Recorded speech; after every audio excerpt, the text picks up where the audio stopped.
नमस्कार।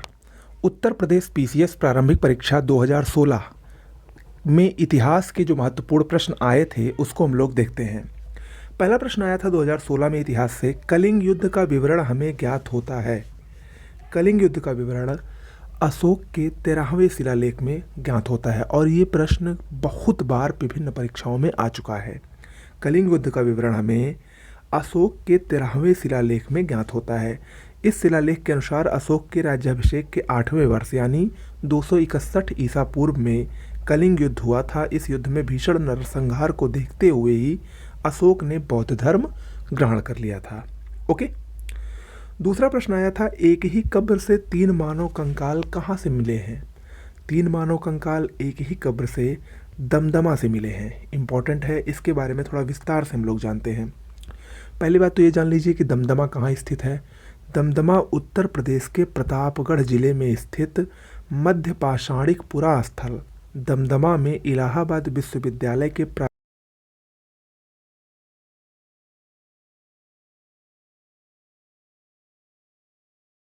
इस कब्रों में एकल समाधान तथा 5 कब्रों में 2-2 व्यक्तियों के अस्थि अवशेष थे, जबकि एक कब्र में एक साथ 3 कंकाल प्राप्त हुए थे। तो परीक्षा की दृष्टि से बहुत ही ये महत्वपूर्ण प्रश्न है। अगला प्रश्न जो 2016 की परीक्षा में आया था, विक्रमशिला विहार का संस्थापक कौन था? विक्रमशिला विहार धर्मपाल ने बनवाया था। बिहार के भागलपुर जिले में पत्थरघाट नामक पहाड़ी पर स्थित विक्रमशिला विहार की स्थापना पाल नरेश धर्मपाल ने 775 से 800 ईस्वी के बीच में कराई थी। यह महाविहार 4 शताब्दियों से अधिक समय तक ख्याति प्राप्त शिक्षा का केंद्र रहा, जबकि नालंदा विश्वविद्यालय की स्थापना परवर्ती गुप्त शासक कुमारगुप्त द्वारा करवाई गई थी। ओके। अगला है, कृष्णदेव राय ने किस नगर की स्थापना की? कृष्णदेव राय ने नागलापुर नामक नगर को बसाया था। विजयनगर का प्रसिद्ध शासक कृष्णदेव राय ने स्थापत्य कला के क्षेत्र में नागलपुर नामक नगर की स्थापना की थी। उसने हजारा और विट्ठल स्वामी नामक मंदिरों का निर्माण भी करवाया था। ओके। अगला प्रश्न है, जहांगीर ने मुख्यतः निम्नलिखित में से किस कला को संरक्षण दिया था? जहांगीर का काल चित्रकला की दृष्टि से स्वर्णकाल कहा जाता है। मुगल काल का स्वर्णकाल चित्रकला की दृष्टि से जहांगीर के काल को कहा जाता है। तो ऑप्शन ए इसमें सही होगा। जहांगीर ने मुख्य रूप से चित्रकला को संरक्षण प्रदान किया। उसके समय में मुगल चित्रकला अपने चरमोत्कर्ष पर पहुंची। जहांगीर ने हेरात के आकारिजा के नेतृत्व में आगरा में एक चित्रणशाला की स्थापना की। उसके समय के प्रमुख चित्रकारों में उस्ताद मंसूर, अबुल हसन, फारूक बेग, दौलत मनोहर और विशन दास शामिल थे। शाहजहां के समय को स्थापत्य कला का स्वर्णकाल माना जाता है। स्थापत्य यानी बहुत सारे निर्माण हुए, जैसे ताजमहल, लाल किला, ये सब शाहजहां के काल में हुआ स्थापत्य। लेकिन चित्रकला जहांगीर के काल में फली फूली और सबसे चरमोत्कर्ष पर पहुंची थी। ओके। गुलाम का गुलाम किसे कहा जाता है? ये भी प्रश्न कई बार आया है। इसका सही आंसर होगा, गुलाम का गुलाम इल्तुतमिश को कहा जाता है। इल्तुतमिश को गुलाम का गुलाम क्यों कहा जाता है? क्योंकि इल्तुतमिश कुतुबुद्दीन ऐबक का दामाद था। कुतुबुद्दीन ऐबक ने इसको खरीदा था और कुतुबुद्दीन ऐबक ये खुद मोहम्मद गोरी का गुलाम था। तो इसीलिए इल्तुतमिश को गुलाम का गुलाम कहा जाता है। ओके। अगला है, निम्न में से किस मुगल शासक ने लाला कलावंत से हिंदू संगीत की शिक्षा ली थी? ये थे अकबर।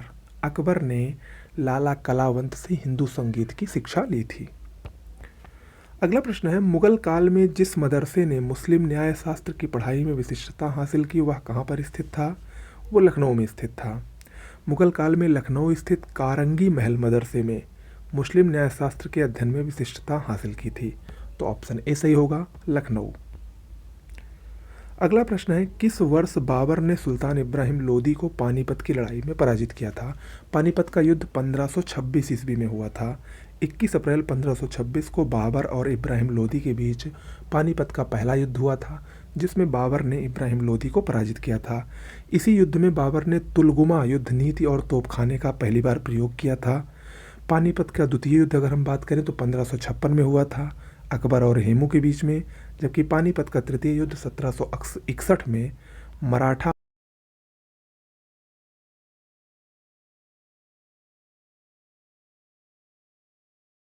हैं परीक्षा में। अगला है सर टॉमस मुनरो किन वर्षों में मद्रास के गवर्नर रहे? सर टॉमस मुनरो 1820 से 1827 तक मद्रास के गवर्नर रहे थे। ओके, सर टॉमस मुनरो ने ही रैयतवाड़ी व्यवस्था का प्रचलन किया था। अगला है विंध्य क्षेत्र के किस शिलाश्रय से सर्वाधिक मानव कंकाल मिले हैं? तो ये है लखहिया। ऑप्शन डी इसमें सही है। विंध्य क्षेत्र के मध्य पाषाणिक पुरास्थलों में से लखहिया में सर्वाधिक 17 मानव कंकाल प्राप्त हुए हैं, जिनमें से अधिकांश के सिर पश्चिमी दिशा में हैं। अगला है पश्चिमी भारत के डी.के. कर्वे का नाम निम्न में से किस संदर्भ में आता है? देखिए, डी.के. कर्वे ये स्त्री शिक्षा और विधवा पुनर्विवाह दोनों के लिए बहुत ही प्रसिद्ध हैं। इनके बारे में हम थोड़ा विस्तार से जानते हैं। पश्चिमी भारत के डी.के. कर्वे यानी धोंदो केशव कर्वे ने पश्चिम भारत में महिलाओं के कल्याण और उनकी स्थिति में सुधार हेतु महत्वपूर्ण कार्य किए। 1896 में इन्होंने विधवाओं की शिक्षा के लिए एक स्कूल या विधवा आश्रम की स्थापना की। 1907 में महिला विद्यालय और 1916 में पूना में भारत के प्रथम महिला विश्वविद्यालय की स्थापना भी डी.के. कर्वे ने ही की थी। ठीक है, तो याद रखिएगा, ये बहुत ही महत्वपूर्ण है। अगला है भारतीय गौरव का अंतिम सूर्य किसके लिए प्रयुक्त हुआ या किसको कहा जाता है? ये हेमू को कहा जाता है। सॉरी, ये शिवाजी को कहा जाता है। ऑप्शन ए सही होगा। प्रख्यात इतिहासकार जदुनाथ सरकार ने छत्रपति शिवाजी को भारतीय गौरव का अंतिम सूर्य कहा है। सरकार ने लिखा है कि मैं उन्हें हिंदू जाति द्वारा उत्पन्न किया हुआ अंतिम महान क्रियात्मक व्यक्ति और राष्ट्र निर्माता मानता हूँ। ओके, आगे बढ़ते हैं। कुछ भारतीय राष्ट्रीय आंदोलन के प्रश्नों को देखते हैं जो कि 2016 में आए थे। पहला प्रश्न आया था, खिलाफत आंदोलन के प्रमुख नेता कौन थे? 1919 से 1922 तक जो खिलाफत आंदोलन हुआ था, इसके मुख्य नेता अली बंधु थे, जो मौलाना मोहम्मद अली और शौकत अली थे। ऑप्शन ए इसमें सही होगा। ओके, देखिए, खिलाफत आंदोलन के प्रमुख नेता मौलाना मोहम्मद अली और उनके भाई शौकत अली थे। मौलाना अबुल कलाम आज़ाद भी इसके नेताओं में शामिल थे, जिन्होंने अपनी पत्रिका अल हिलाल और कामरेड के माध्यम से इस आंदोलन का प्रचार किया था। मोहम्मद अली जिन्ना और रफ़ी अहमद किदवई ने खिलाफत आंदोलन का विरोध किया था, वे इससे अलग रहे थे, याद रखिएगा। अगला है देवबंद आंदोलन यूपी में किस वर्ष में आरंभ हुआ था? ये 1866 ईस्वी में हुआ था। मोहम्मद कासिम ननौतवी और रशीद अहमद गंगोई द्वारा 1866-67 में तत्कालीन संयुक्त प्रांत के सहारनपुर स्थित देवबंद से देवबंद आंदोलन प्रारंभ किया गया था। इस आंदोलन का मुख्य उद्देश्य मुस्लिम संप्रदाय का नैतिक और धार्मिक पुनरुद्धार करना था। ये इस्लामी शिक्षा के हिमायती थे और अंग्रेजी शिक्षा और पश्चिमी संस्कृति के विरोधी थे। इम्पॉर्टेंट है, ये भी खूब पूछा जाता है। अगला प्रश्न, मोतीलाल नेहरू और सी.आर. दास द्वारा 1923 में गठित पार्टी का नाम क्या था? ये थी स्वराज पार्टी। 1923 में इलाहाबाद में स्वराज पार्टी की स्थापना मोतीलाल नेहरू और सी.आर. दास यानी चित्तरंजन दास ने मिलकर की थी। ठीक है, अगला है लॉर्ड डलहौजी की विलय नीति का प्रथम शिकार निम्न में से कौन हुआ था? सतारा। लॉर्ड डलहौजी ने अपने व्यपगत सिद्धांत या हड़प नीति के तहत सर्वप्रथम 1848 में सतारा का अंग्रेजी राज्य में विलय किया था। देखिए, इसका क्रम खूब पूछता है। जो लॉर्ड डलहौजी ने हड़प राज्यों को हड़पने की नीति अपनाई थी, उसका क्रम पूछता है।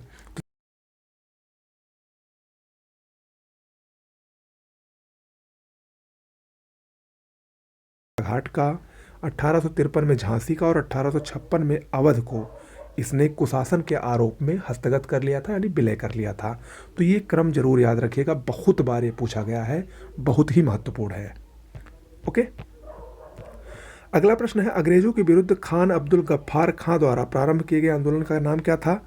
लाल कुर्ती आंदोलन। ऑप्शन ए सही होगा। और यह आंदोलन सविनय अवज्ञा आंदोलन के दौरान उत्तर पश्चिम सीमांत प्रांत में खान अब्दुल गफ्फार का, जिसको सीमांत गांधी भी कहा जाता है, इन्होंने खुदाई खिदमतगार संगठन के तहत लाल कुर्ती आंदोलन चलाया था। इस संगठन के स्वयंसेवक लाल कुर्ती पहनते थे। ओके, अगला प्रश्न है, निम्न में से किसके विरोध में रविन्द्रनाथ टैगोर ने अपनी नाइटहुड की उपाधि त्याग दी थी? ये था जलियांवाला बाग नरसंहार। 13 अप्रैल 1919 को जलियांवाला बाग हत्याकांड के विरोध में रविन्द्रनाथ टैगोर ने अपनी नाइटहुड की उपाधि त्याग कर दिया था। इसी हत्याकांड के विरोध में सर शंकरन नायर ने भी वायसराय की कार्यकारिणी परिषद से त्यागपत्र दे दिया था। तो इन दोनों को याद रखिएगा, अक्सर परीक्षा में खूब पूछा जाता है ये।